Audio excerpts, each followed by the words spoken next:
اسرائیل کی فوج نے غزہ میں حماس کے ٹھکانوں کے خلاف اتوار کے روز نئے فضائی حملے کیے اور اسرائیلی علاقے میں بھیجے گئے راکٹوں اور فائر بموں کے جواب میں فلسطینیوں کے محاصرے کے آس پاس فشنگ زون کو بند کر دیا۔ فوج نے بتایا کہ اسرائیلی اقدامات غزہ اسرائیلی سرحد کے ساتھ ہفتہ کی شام ہونے والی جھڑپوں سمیت سخت کشیدگی کے ایک ہفتے کے بعد عمل میں آئے۔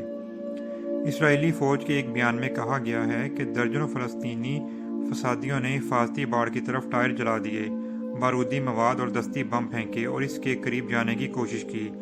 جمعرات کے روز اسرائیلی اور مڈل ایسٹ کے تعلقات معمول پر لانے پر رضامند ہونے کے بعد طویل عرصے سے متحرک فلسطینیوں کا غصہ مزید بھڑک اٹھا ہے۔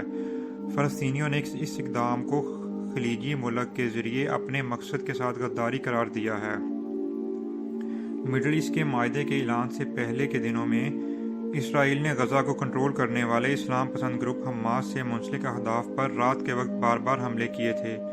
فوج نے بتایا یہ حملے جنوبی اسرائیل میں بھیجے گئے غبارے اور پتنگوں سے منسلک فائر بموں کے جواب میں تھے، جس کی وجہ سے ہزاروں افراد کو آگ لگی۔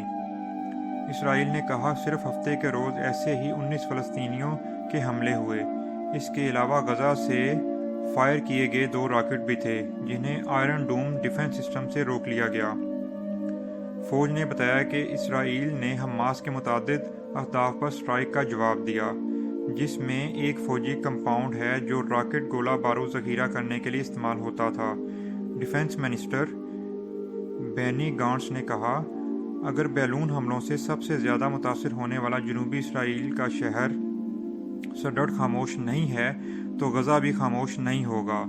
سڈرٹ میئر ایلن ڈیوڈی نے کہا کہ اسرائیل کے دہشت گرد جو ہمارے اور ہمارے بچوں کو قتل کرنے کی کوشش کرتے ہیں، ان کے ساتھ زبردستی نمٹنے کی ضرورت ہے۔ اس ہفتے کے شروع میں ہونے والے حملوں کے بعد اسرائیل نے بدھ کے روز غزہ کے ساحلی فشنگ زون کے علاقے کو 15 میل سے 8 میل تک توڑ دیا۔ یہ ایک ایسا اقدام ہے جو اکثر یہودی ریاست غزہ کی بد امنی کے جواب میں کرتی ہے۔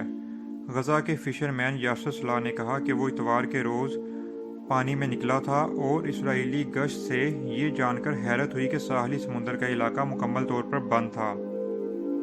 صلاح نے کہا ہم نے کچھ نہیں کیا، ہم سیاست میں شامل نہیں ہوتے، ہم ماہی گیر ہیں جو سمندر میں کچھ پکڑتے ہیں وہ زندہ رہنے کے لیے استعمال کرتے ہیں۔ اسرائیل نے غزہ کی پٹی کے ساتھ اپنے کرم شلم سامان کی تجارت کو بھی بند کر دیا ہے۔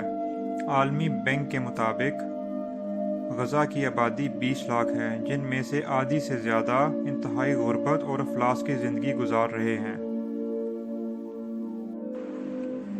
یہ سب کچھ دیکھتے ہوئے مسلم امت کا ہمیشہ کی طرح خاموش احتجاج کہہ لیں یا خاموش تماشا، فلسطینی عوام کی حالت زار دیکھیں جو دنیا کے موسٹ ایڈوانس ملک اسرائیل کے ساتھ غباروں اور پتنگوں پہ پٹاخے باندھ کے لڑ رہے ہیں اور ان کے ظلم کا مقابلہ کر رہے ہیں، اور باقی ساری مسلم دنیا اپنے بچوں کی، اپنی قوم کی تعلیم و تربیت، ان کے اچھے رہن سہن اور ملکی ترقی میں مصروف ہے۔